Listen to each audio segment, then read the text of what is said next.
ഈ വീടിന്റെ അപ്പുറത്ത് വലിയ ബ്രാലൊക്കെ ചത്തെടുക്കുന്നുണ്ടല്ലേ? അപ്പം വീട്ടിൽ നിന്ന് വെള്ളം കൊണ്ടുവരില്ല അപ്പൊ? വീട്ടിൽ നിന്ന് വെള്ളം കുടിക്കരുതെന്ന് പറഞ്ഞേക്കല്ലേ? Okay okay. മീനെ കൊല്ലാൻ വിഷം വെച്ചതാ. വിഷം വെച്ചോ? ആരാ വെച്ചേ? ആണല്ലേ? മിനിഞ്ഞാന്ന് രാത്രി ഏതോ സമൂഹദ്രോഹികളാണ് ഇത് ചെയ്തത്.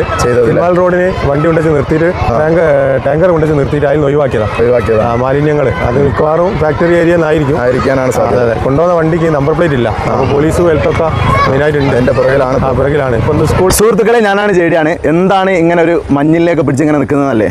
ഇങ്ങനത്തെ ഒരുപാട് മീനുകൾ ഇതാ പാലന്തലക്കൽ എന്ന് വെച്ചാൽ ഉണ്ണികുളം പഞ്ചായത്തിൻ്റെ ഓപ്പോസിറ്റ് ഉള്ളൊരു ചെറിയ തോടാണ്. ആ കൈത്തോടിൽ ഇങ്ങനത്തെ ഒരുപാട് മീനുകൾ, ഇത് മാത്രമല്ല കേട്ടോ, ഒരുപാട് മീനുകൾ ചത്ത് കിടക്കുന്നുണ്ട്. ഈ ഒരു മീൻ ചത്തത് എങ്ങനെയാണെന്നും എന്താ സംഭവിച്ചതെന്നും ഉള്ളത് നമുക്ക് ഇവിടെയുള്ള മെമ്പർ, നിങ്ങളുടെ പേരെന്തായാലും? പ്രബീഷ് ബാലൻ. എട്ടാം വാർഡ് മെമ്പറാണ്. ആണ്. അപ്പോൾ എന്തായാലും ഇതെന്താ സംഭവിച്ചതെന്നുള്ളതൊന്ന് ജസ്റ്റ് ഒന്ന് പറഞ്ഞു കൊടുക്കും. ജസ്റ്റ് എന്ന് വെച്ചാൽ നമുക്ക് 20-ാം തീയതി ഏകദേശം രാത്രി 2 മണിയോട് കൂടിയാണ് നമ്മളൊരു പ്രാഥമിക അന്വേഷണത്തിൽ നമുക്ക് മനസ്സിലായത്. അതായത് ഒരു ടിപ്പറിൽ വന്നിട്ട് നമ്മൾ രാസമാലിന്യമാണ് നമ്മൾ ഉദ്ദേശിക്കുന്നത്. ഏകദേശം അതിൻ്റെ ഒരു സ്വഭാവവും വെള്ളത്തിൻ്റെ ഘടനയൊക്കെ കണ്ടുകൊണ്ട് നമുക്ക് രാസമാലിന്യമാണ് ഇതിലേക്ക് തള്ളിയതെന്നുള്ളതാണ് നമ്മൾ മനസ്സിലാക്കുന്നത്. എന്ത് തന്നെയായാലും അതുണ്ടല്ലോ, ഈ മനുഷ്യർക്ക് അത്രയും ദ്രോഹപരമായിട്ടുള്ളൊരു നടപടിയാണ് ആര് ചെയ്താലും അത്തരത്തിലുള്ളൊരു നടപടിയാണ് ഇപ്പോൾ ചെയ്തതെന്നുള്ളതാണ് നമ്മൾ മനസ്സിലാക്കുന്നത്. അപ്പോൾ അതിന് തക്കതായിട്ടുള്ള ആളുകളെടുത്ത് ഹെൽത്തുമായിട്ട് ബന്ധപ്പെട്ടുകൊണ്ട് വെള്ളത്തിൻ്റെ സ്വഭാവം പരിശോധിക്കാനുള്ള അത് നടപ്പാക്കിയിട്ടുണ്ട്. പിന്നെ അതുപോലെ തന്നെ പോലീസിനെ ബന്ധപ്പെട്ടുകൊണ്ട് ഇതിൻ്റെ കൃത്യമായിട്ടുള്ള അന്വേഷണം നടത്താനുള്ള സംവിധാനത്തിലേക്ക് പരാതിയിട്ട് പോയിട്ടുണ്ട്.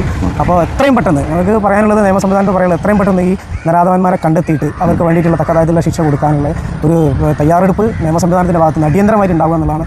ഇല്ലെങ്കിൽ പഞ്ചായത്ത് അതിൻ്റെ പ്രക്ഷോഭ പരിപാടികളായിട്ട് നമ്മൾ ജനങ്ങളെ സംഘടിപ്പിച്ചുകൊണ്ട് അണിനിർത്തിക്കൊണ്ട് അത് പ്രക്ഷോഭ പരിപാടികൾ നടത്താനുള്ള തീരുമാനത്തിലേക്കാണ് നമ്മൾ എത്താൻ പോകുന്നതെന്നാണ് പറയുന്നത്. ഇപ്പം ശരിക്കും ഇതൊരു മീൻ പിടിക്കാൻ ആൾക്കാർ ഈ തുരിശ് കലക്കൽ അങ്ങനത്തെ കുറേ പരിപാടികളുണ്ട്.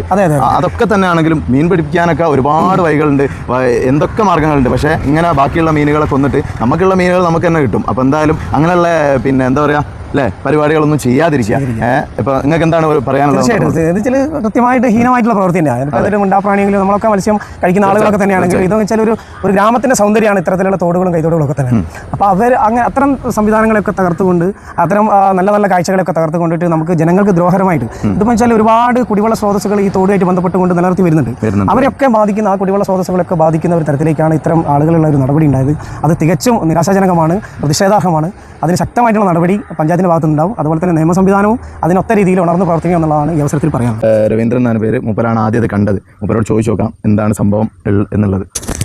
ഇന്നലെ ഞാൻ അമ്പലത്തിലൊക്കെ പോയി വരുമ്പോൾ പിന്നെ ഈ വെള്ളത്തിന് കറുപ്പ് നിറം കണ്ട് പിന്നെ ഞാൻ ഇവിടെ വണ്ടിയൊക്കെ ഇവിടെ നിർത്തി ഞാൻ ഇതിലെ തന്നെ അവിടെ പോയി നോക്കിയാലും അവിടെ ഒഴിച്ച് വെച്ചായിട്ട് കണ്ട് മാലിന്യം ഒഴിച്ച് വെച്ച് പിന്നെ അങ്ങനെ ഞാൻ എല്ലാവരോടും പറഞ്ഞു. പിന്നെ ഞാൻ ഞങ്ങളെ ഗ്രേസ് റെസിഡൻസിന്റെ ഇതിലൊരു പെറ്റീഷനായിട്ട് സ്റ്റേഷനിൽ പോയി. പിന്നെ ഹെൽത്തുകാർ വന്ന് പിന്നെ പഞ്ചായത്ത് മെമ്പറോടൊക്കെ പറഞ്ഞ് മെമ്പർ എന്നെ വിളിക്കുകയൊക്കെ ചെയ്തതിന് വെള്ളമൊന്നും കഴിക്കാൻ പാടില്ല. പിന്നെ ഇതിൽ സ്കൂൾ കുട്ടികളാണ് ഏറ്റവും കൂടുതൽ ബുദ്ധിമുട്ട്. സ്കൂളുണ്ട്, സ്കൂളിന്റെ കിണറും ആ സൈഡിലാണ്. എന്നോട് മെമ്പർ വിളിച്ചാൽ നിങ്ങളെ സൈഡിൽ കൂടെ ഉള്ള ആ കിണറുകാരോടൊക്കെ ഒന്ന് പോയി, വീട്ടുകാരോടൊക്കെ ഒന്ന് പോയി പറയണം.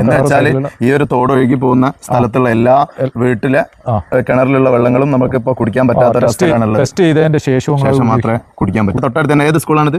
Unnikulam GUP school. Unnikulam GUP സ്കൂളിലുള്ള കുട്ടികൾ, ഒരുപാട് കുട്ടികൾ, ഏകദേശം എത്ര കുട്ടികൾ പഠിക്കുന്നുണ്ട് അവിടെ? ഒരു 800 കുട്ടികൾ പഠിക്കുന്ന സ്കൂളാണ്. ആ സ്കൂളിലുള്ള കുടിവെള്ളം വരെ മുട്ടിക്കുന്ന ഒരു സാഹചര്യമാണ് ഉണ്ടായത്. ഇവിടെ മാലിന്യം നിക്ഷേപിക്കരുത്, 5000 മുതൽ 50,000 വരെ പിഴ എന്ന് പറഞ്ഞത്. ഈ 50,000 പിഴ കൊടുത്താലൊന്നും തീരുന്ന ഒരു പ്രശ്നമല്ല എന്നാണ് ഞാൻ മനസ്സിലാക്കുന്നത്. നിങ്ങൾ എങ്ങനെയാണ് മനസ്സിലാക്കുന്നത് എന്നുള്ളത് നിങ്ങൾ ജസ്റ്റ് കമൻ്റ് ആയിട്ടും അതുപോലെ തന്നെ ഇവിടെ അടുത്തുള്ള പ്രദേശക്കാരൊക്കെ എല്ലാവരും ഇതിനെതിരെ കേസ് കൊടുക്കണം എന്നാണ് ഞാൻ പറയുന്നത്. അപ്പം അടുത്ത വീഡിയോയിൽ കാണാം. Bye guys.